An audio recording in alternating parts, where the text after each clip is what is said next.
Assalamualaikum warahmatullahi wabarakatuh. Selamat malam dan salam sejahtera, Bapak Ibu.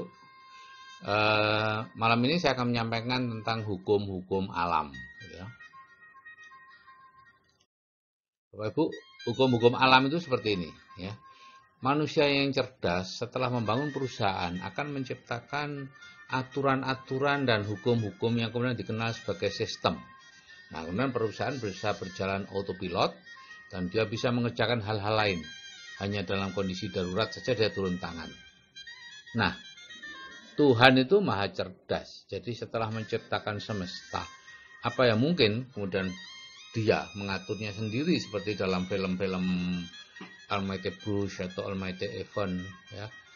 Atau dia akan menciptakan hukum-hukum alam untuk mengaturnya. Ya. Anda pasti tahu sendiri jawabannya. Ada 9 hukum alam, ya, hukum sebab akibat, hukum kompensasi, hukum pengendalian, hukum kepercayaan, hukum konsentrasi, hukum daya tarik, hukum kesesuaian, hukum pertumbuhan, dan hukum pengisian. Ya, akan saya jelaskan satu persatu dengan cepat. Hukum sebab akibat, ini adalah hukum besinya sebetulnya, ya. Jadi semua bermuara di sini, hanya dijelaskan dalam 8 hukum yang lain supaya lebih jelas. Ya. Tidak ada yang terjadi secara kebetulan, ada penyebab spesifik untuk sukses dan ada penyebab spesifik untuk suatu kegagalan. Ya. Jadi apa yang Anda tuai hari ini adalah hasil dari apa yang Anda tabur di masa lalu. Jika Anda ingin menuai hasil yang berbeda, Anda harus menabur benih mental yang berbeda pula. Hukum kompensasi berbunyi seperti ini, Anda mendapatkan hasil sebanding dengan upaya atau kontribusi yang Anda lakukan. Titik. Ya. Orang yang mendapatkan hasil berlimpah telah melakukan jauh lebih banyak daripada seharusnya. Mereka menabur banyak benih, sehingga tidak heran jika mereka menuai lebih banyak hasil. Jadi Bapak Ibu tidak usah khawatir seandainya Bapak Ibu bekerja tidak mendapatkan hasil, karena hukum kompensasi akan bekerja. Jadi apapun upaya atau kontribusi yang Anda lakukan akan Anda terima sebanding dengan itu. Ya. Jadi terus saja lakukan, gitu ya.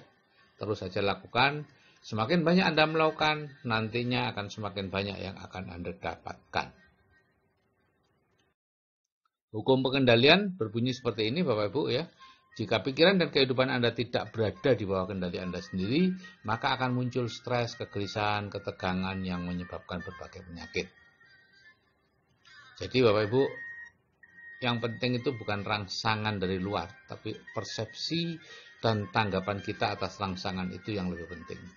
Ya, seperti yang sering saya sampaikan, ibarat ada kecoa yang hinggap di kepala seseorang.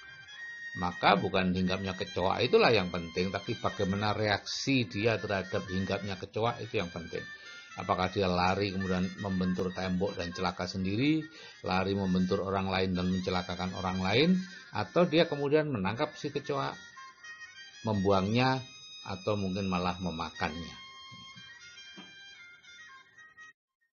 Hukum kepercayaan berbunyi seperti ini Bapak Ibu. Ya, apapun yang Anda percaya dengan sungguh-sungguh dan melibatkan emosi akan menjadi kenyataan Anda. Ya. Misalnya jika Anda mutlak percaya bahwa Anda sukses besar dalam kehidupan, maka tidak peduli apapun yang terjadi, Anda akan terus maju ke arah tujuan Anda. Sebaliknya, jika Anda percaya bahwa kesuksesan itu hanyalah sebuah kebetulan, maka Anda akan mudah patah semangat jika ada hambatan.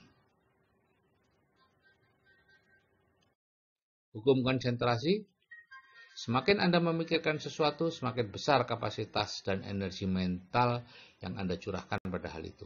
Semakin kuat pikiran itu, semakin kuat pengaruhnya pada perilaku Anda, dan itu akan semakin mendekatkan pada kenyataan. Jadi, semakin Anda tidak menginginkan sesuatu, Anda akan semakin mendapatkan sesuatu yang tidak diinginkan itu. Begitu juga sebaliknya, semakin menginginkan, Anda juga akan mendapatkan. Jadi begini Bapak Ibu, kalau Bapak Ibu punya hutang, jangan pernah berpikir atau merencanakan mau melunasi hutang, atau mohon maaf, bukan mau melunasi hutang, tapi ingin agar hutangnya hilang atau hutangnya semua lunas. Ingin agar tidak memiliki hutang lagi. Kalau seperti itu Bapak Ibu akan memiliki lebih banyak hutang. Karena Bapak Ibu fokus kepada hutang. Pola pikirnya adalah fokus pada hutang. Jadi jangan fokus pada apa yang tidak Bapak Ibu inginkan. Fokus saja kepada apa yang Bapak Ibu inginkan. Apa yang Bapak Ibu inginkan? Kaya, makmur. Berarti itu bebas dari hutang. Gitu ya. Jadi konsentrasi pada hal sebaliknya dari apa yang tidak Anda inginkan.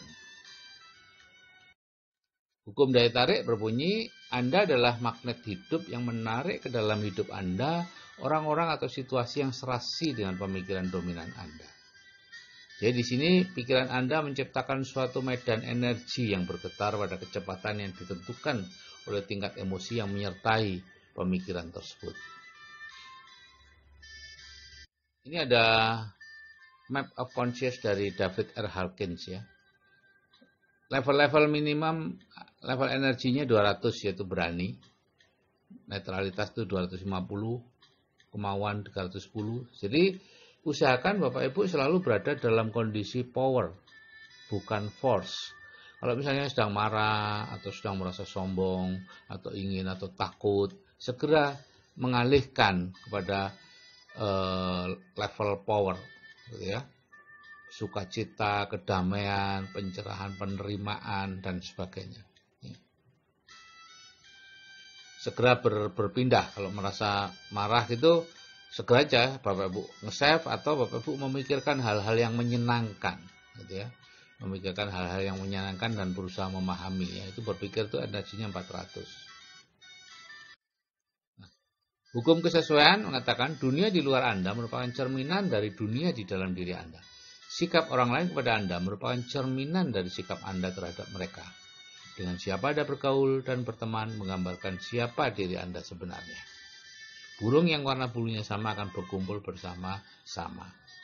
Inilah Bapak Ibu yang menjelaskan kenapa plafon rezeki Anda itu sama dengan rata-rata rezeki 6 orang yang paling mempengaruhi Anda. Ya, karena Anda dengan mereka itu berusaha untuk saling cocok. Ya, berusaha merupakan menjadi cermin, ya, sehingga pada akhirnya Anda kalau terlalu tinggi Anda berusaha menurunkan rezeki Anda. Caranya sih gampang bagi bawah sadar Anda, tinggal memanggil penipu, tinggal memanggil kalau Anda pelihara sapi ya memanggil penyakit, tinggal memanggil pencuri dan lain-lain. Itu masalah mudah untuk bawah sadar Anda, untuk menggagalkan Anda. Sama mudahnya dengan kalau Anda menggunakan bawah sadar Anda untuk menyukseskan Anda, yaitu menggunakan mekanisme sukses otomatis. Pelajari itu. Hukum pertumbuhan berbunyi, apapun yang Anda tabur akan mengalami pertumbuhan seiring dengan waktu. Gitu ya. Jadi jangan berharap untuk langsung mendapatkan sesuatu kalau melakukan sesuatu, tapi bekerja tanpa mendapatkan sesuatu nanti akan tumbuh. Jack Ma selama 3 tahun bekerja membangun Alibaba tidak mendapatkan uang. Bukan tidak mendapatkan untung loh Bapak Ibu, tapi tidak mendapatkan uang dari Alibaba. Sekarang Jack Ma dari Alibabanya luar biasa. Ya. Tapi kalau Anda mencari yang uang besar, yang seketika dapat, ya sudah selesai. Ya. Anda tidak akan kemana-mana. Karena Anda tidak mengikuti hukum pertumbuhan. Ya. Jadi investasi bisnis jangka panjang akan memberi hasil yang jauh lebih besar dibandingkan pekerjaan yang langsung digaji dan apalagi kemudian dipakai saat itu juga. Selesai, Anda hanya hidup untuk bekerja dan bekerja untuk hidup. Tidak apa-apa sih kalau Anda tidak tahu. Tapi kalau kemudian Anda tahu bahwa ada yang lain di luar itu, yaitu hidup untuk mencapai tujuan kehidupan yang sebenarnya. Bebas finansial, bebas waktu, bisa membantu orang lain, selesai dengan diri sendiri. Hukum pengisian berbunyi, apapun yang nampak kosong, alam semesta akan mengisinya. Ya. Jadi kalau ingin menambah koleksi baju, kosongkan almari Anda supaya ada tempat untuk diisi baju baru. Jika ingin mendapat jodoh, kosongkan tempat tidur di samping Anda supaya jodoh cepat datang. Jika ingin mobil, bangunlah garasi. Kalau Anda ingin punya putra, belilah tempat tidur anak. Lihat setiap hari, kekosongan itu akan diisi oleh alam, oleh semesta, oleh Tuhan, apapun Anda menyebut.